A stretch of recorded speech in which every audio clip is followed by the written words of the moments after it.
Reinaldo, ¿tenés información de que Hitler está efectivamente enterrado acá en Paraguay? Bueno, información no realmente. Lo que estoy siguiendo son las investigaciones del periodista argentino Abel Basti, que escribió varios libros ya sobre los pasos de Hitler, y él dice que Hitler pudo salir, o que esto fue organizado, que salió con un submarino de Alemania y también lo llevaron a la Patagonia, y de ahí fue escondiéndose en la Argentina, y bueno, digamos, lo ayudaron a esconderse, y en algún momento pasó acá a Paraguay, y que en Paraguay falleció, ¿no es cierto? Y que está enterrado en algún búnker, en un hotel de Asunción, de Paraguay. De Paraguay, de dueños de origen alemán. De origen alemán. O austríacos. O austriacos, sí, porque en aquel tiempo Alemania y Austria eran un país, ¿no es cierto? Sí. Y bueno, yo pienso que hay mucha fantasía, pero tampoco no se puede descartar nada hoy en día, porque los rusos nunca pudieron demostrar que los cadáveres incinerados en el búnker de Hitler en Berlín cuando cayó eran de él y de su esposa. Eran de él y de su esposa. O sea, nunca se pudo demostrar. Y pienso que si hubo restos que en algún lado deben saber dónde están, y con las pruebas de ADN hoy en día, o sea, yo creo que se podrían presentar pruebas contundentes, y hasta hoy no las hay. Hay como una intencionalidad también de dejar que la historia vaya corriendo y se vaya definiendo en el tiempo sin dar precisiones, pareciera, ¿no? Sí, son posibilidades, ¿no es cierto? Pero yo considero de que hay que tomar las cosas con pinzas, ¿no es cierto? Y yo veo acá en el país que los dueños de esos hoteles están de alguna forma nerviosos, ¿no es cierto? Porque Basti prometió que iba a venir acá a la zona o al Paraguay a demostrar, a hacer un documental y demostrar en qué hotel está el búnker. Bueno, estamos esperando, ¿cierto? Hay testigos, aparentemente. Hay testigos, sí. Basti da un dato bastante interesante para la zona, que habla de que Hitler había entrado a Paraguay a través de Posadas Encarnación con la lancha, y que incluso pudo haber recorrido esta zona, aunque no permaneció en esta zona. Ese dato, ese hecho de corroborarse o de comprobarse, ¿le da un fuerte impulso o posicionamiento turístico a esta zona? No creo que todavía, que le dé un impulso turístico, pero me consta de que hay un hotel, o hubo un hotel en Encarnación donde está registrado con ese nombre, con el que Basti indica que Hitler entró. Que hay una persona registrada con ese nombre. Pero eso también puede ser casualidad, o Basti lo puede haber tomado como una forma de argumentar su relato, su investigación. Su relato, su teoría, ¿no es cierto? Yo creo que hay que esperar. Para mí es mucha fantasía. Mucha historia. Mucha historia novelada. atrás, mucho sensacionalismo. Lo que sí sabemos de que estuvieron por nuestra zona, digamos, varios de los otros jerarcas, claro. Pero era la realidad de aquel tiempo, ¿no es cierto? Cambiamos de página en la historia, volvemos a nuestra zona, a nuestra región. Que si tuvieras que contarle a alguien de otro lado, alguien que no conoce esta zona, ¿qué datos históricos rescatarías de acá de las colonias? ¿Qué hechos salientes rescatarías? Bueno, hay muchos acontecimientos importantes. Por ejemplo, en la guerra de la Triple Alianza, la preparación de las tropas que salieron de Encarnación, que fueron a ayudarle a la República del Uruguay, al presidente Berro del Uruguay, que fue cuando empezó la guerra de la Triple Alianza. Las tropas que comandaba el coronel Estigarribia. Es un tema que tiene relación con nuestra zona y que es muy, muy importante. Y después toda la historia de la explotación de los montes, de los obrajes, de los mensúes, esa particularidad, ese maltrato a los cosecheros de hierba y a los obrajes, a los peones de obraje.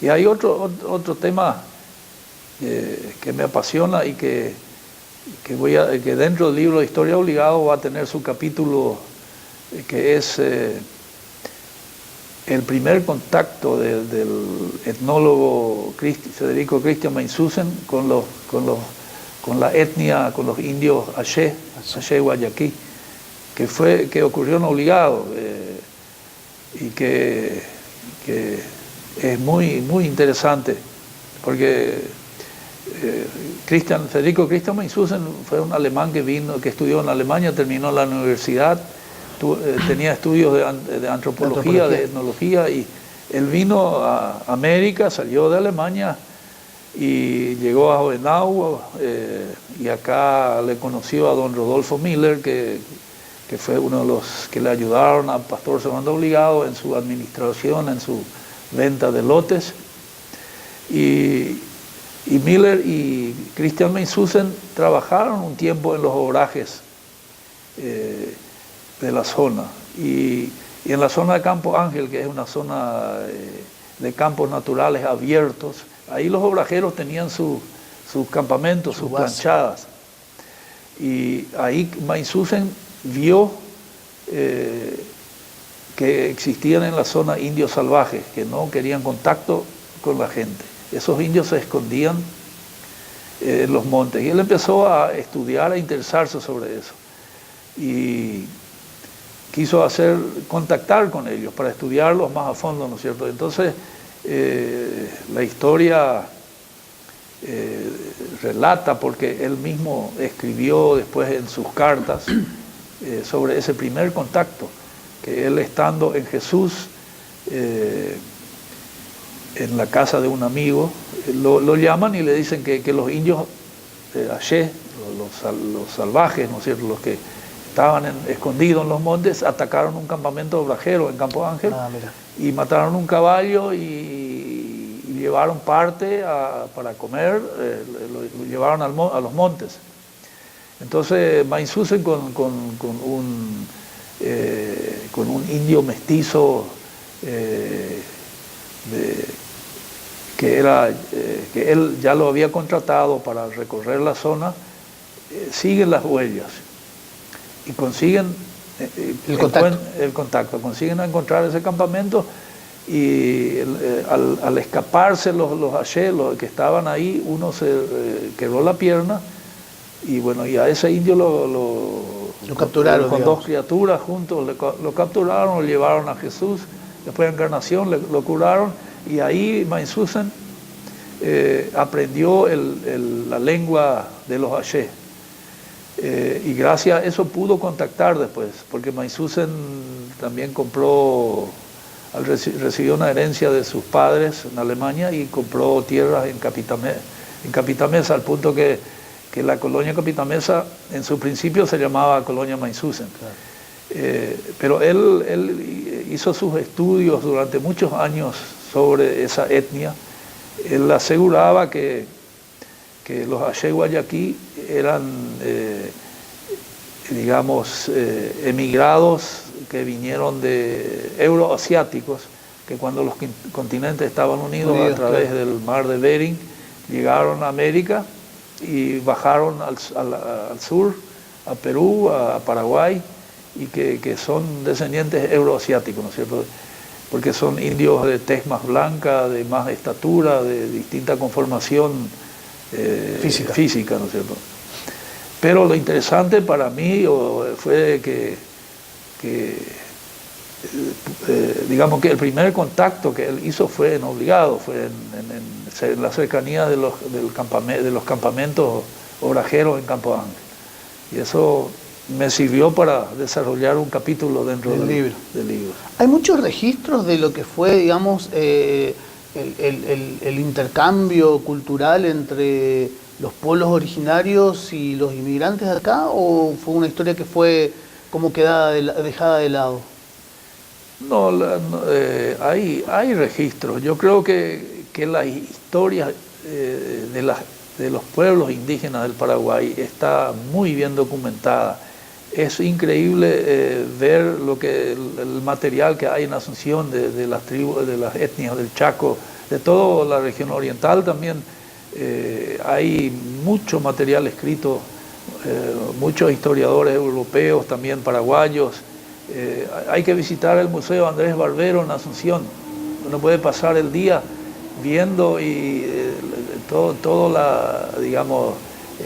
lo que ahí está preservado sobre la cultura indígena del Paraguay. No es solo ese lugar, hay muchos otros museos. Y acá en la zona, digamos, aparte de la experiencia con los jesuitas, tenemos justamente gracias a Mainzuzen toda una documentación, todos unos trabajos científicos que él escribió sobre esa etnia que vivía en la edad de piedra en aquel tiempo, ¿no es cierto? Y que atacaban a los obrajeros, atacaban los campamentos porque se sentían presionados, invadidos, claro.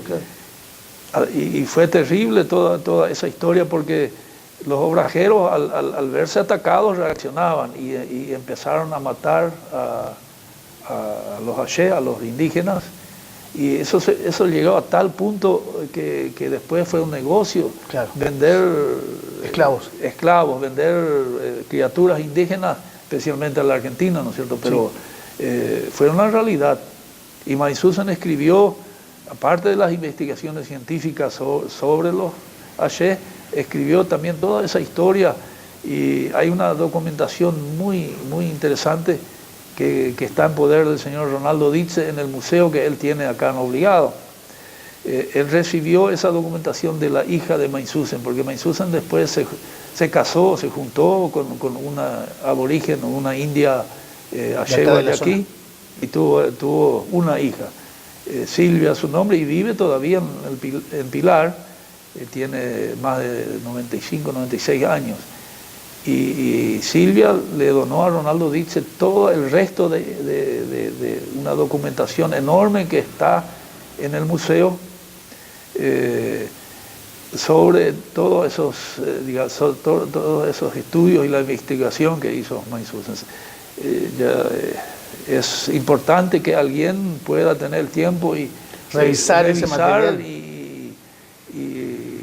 digamos, de ese material sacar conclusiones o sacar un libro o lo que sea, ¿no es cierto? Porque así como lo hizo la Junta Histórica de Misiones Argentina en el Museo Aníbal Cambas, está otra parte de la documentación de Mainzuzen. Porque Mainzuzen aquí, al no tener el apoyo económico del Estado paraguayo, recurrió a Argentina, a Misiones, a Posadas, y ahí consiguió ayuda para sus investigaciones en los últimos años de su vida, ¿no es cierto? ¿Hay otros personajes célebres en cuanto a la documentación o la historia acá en la región que hayan logrado juntar ese tipo de información? No, yo veo que Reinaldo Becker. No, por lo menos algo, ¿no es cierto? Pero una persona que dedicada a eso también es el doctor Roland Kegler en Posadas, que ya sacó varios libros, sobre la inmigración alemana, la historia Argentina, de Hohenau tiene libros de historia sobre Hohenau, también sobre los documentos de Meinsusen.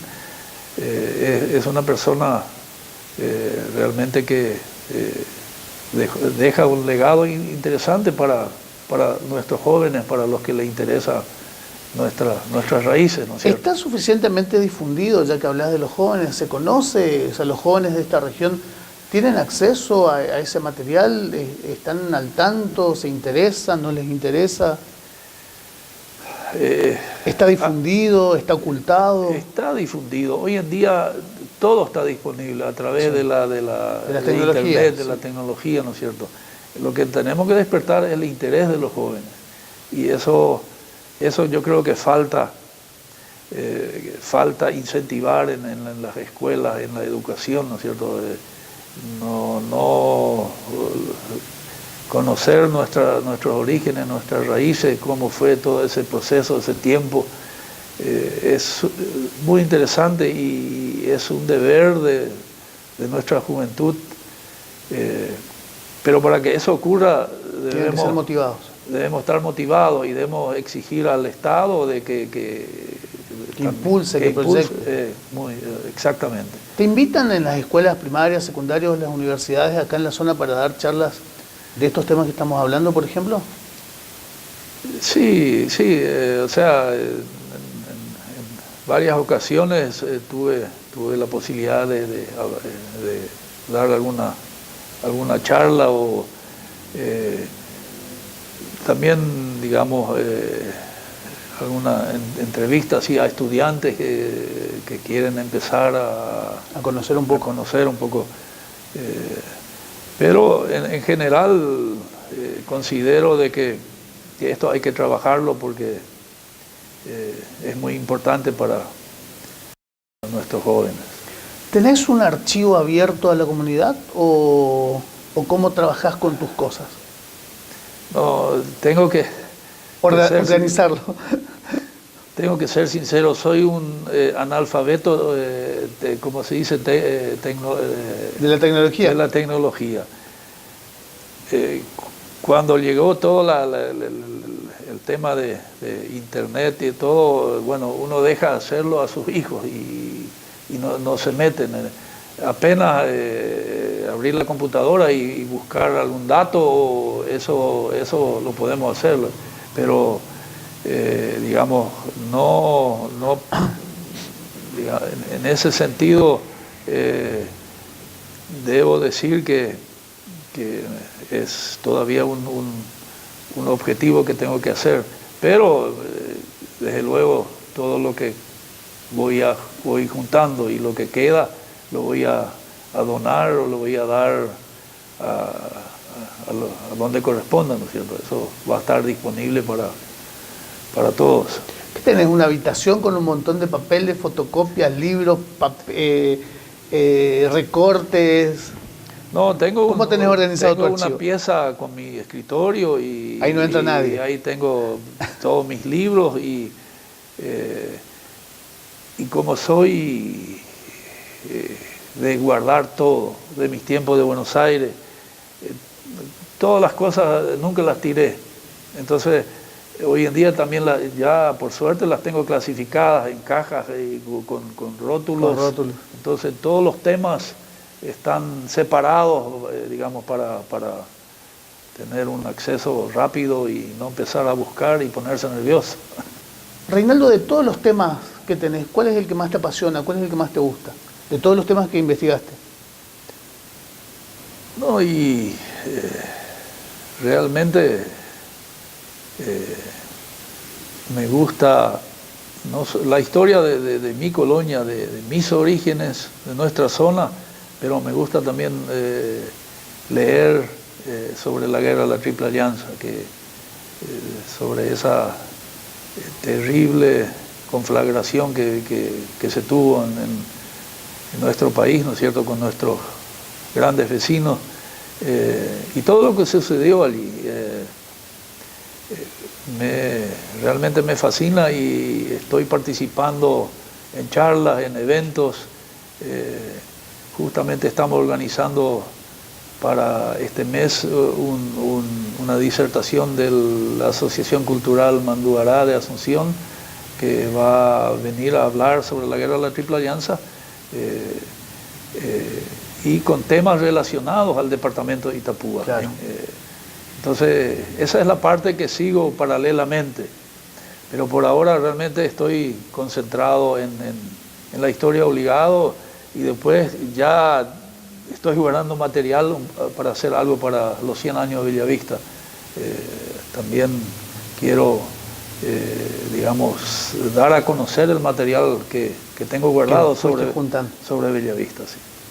En la historia de la región, Misiones e Itapúa, y haciendo un poquito de hincapié en la guerra de la Triple Alianza, ¿son pueblos que estuvieron enemistados o amistados a lo largo de la historia? No, fueron pueblos que estuvieron amistados, o sea, a tal punto de que Corrientes tenía tratados firmados con Paraguay independientes a Buenos Aires y a las otras provincias argentinas. Corrientes reconocía que Paraguay tenía potestad sobre las misiones jesuíticas, sobre la provincia de las Misiones. En 1841 se firmó un tratado donde se especifica claramente que Paraguay tiene potestad sobre todos los pueblos jesuíticos sobre la margen izquierda del río Paraná. Y eso trajo, por ejemplo, que el doctor Francia mandara tropas y lo secuestrara al científico francés Anouk Aimé y lo trasladara a Misiones, donde estuvo confinado varios años. Claro. Y también, digamos, con el tratado de la guerra de 1852 entre la Confederación Argentina y Paraguay, firmado por Carlos Antonio López y digamos, de las provincias argentinas, con Buenos Aires incluido, se reconocía que Paraguay tenía potestad, que los límites paraguayos llegaban hasta la confluencia del río Paraná y el río Paraguay, o sea que todo el Gran Chaco pertenecía a Paraguay, ¿no es cierto? Y bueno, eso después, cuando más adelante, si no se quería, no se reconocían esos tratados, pero esa fue la primera historia, realmente, que por eso siempre decimos acá que Misiones de alguna forma pertenecía a los territorios paraguayos, y Corrientes y Formosa, o el Gran Chaco, ¿no es cierto? Pero la realidad viene después, ¿no es cierto? Que la historia se reescribe años más adelante con las armas, ¿no es cierto? Y bueno, pero la realidad es que hoy convivimos y formamos una región progresista en el mundo, ¿no es cierto? El Mercosur, la América del Sur,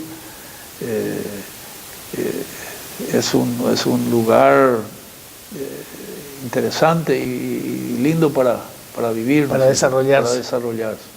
¿Crees, como última pregunta, crees que el sueño de la patria grande es posible? ¿Crees que los límites de los países van a empezar a desaparecer lentamente, al menos acá en nuestra región?